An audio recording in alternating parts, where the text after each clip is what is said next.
Sige po, statement muna po.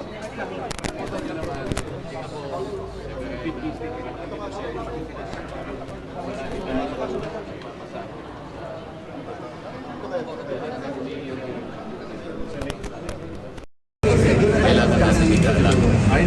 Ako ay personal na nagpunta dito sa Sandigan Bayan dahil yung aming motion to quash at saka yung kalakip na motion to defer so parang tawarin ay kinalendar na agad for hearing.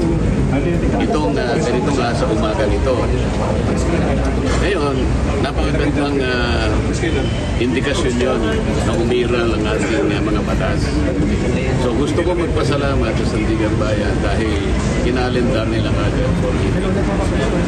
Yun ay makikita ninyo na kinakailangan ng proseso ng batas dahil masunod.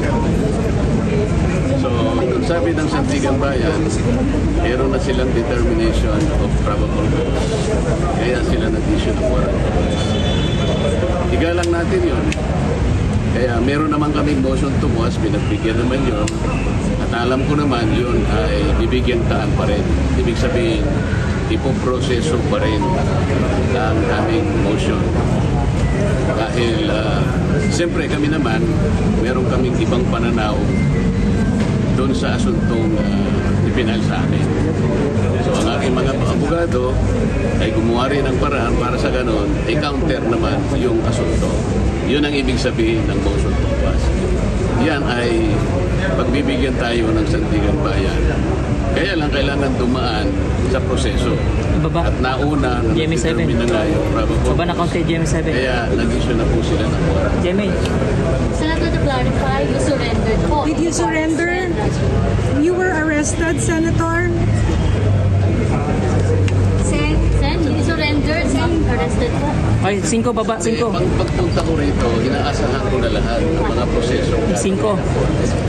Kagaya ng sinabi ko sa inyo, ako ay hindi magtatago, haharapin ko ang batas, ang asunto, sangayon sa pagkakaintindi ko sa mga batas natin. Kaya kailangan pong dumaan ang proseso. Kasama na po yung pagpunta ko rito, yung hangarin ko na kung i-serve po nila yung warrant of arrest, tatanggapin ko. Senator, ano po message ninyo to your fellow INC? Nararamdaman ninyo siguro. Ay, GMA7, baba. Send message to the INC po. Message to your fellow INC, Senator. Sec, dadalhin pa ba sa Camp Crame si Senator?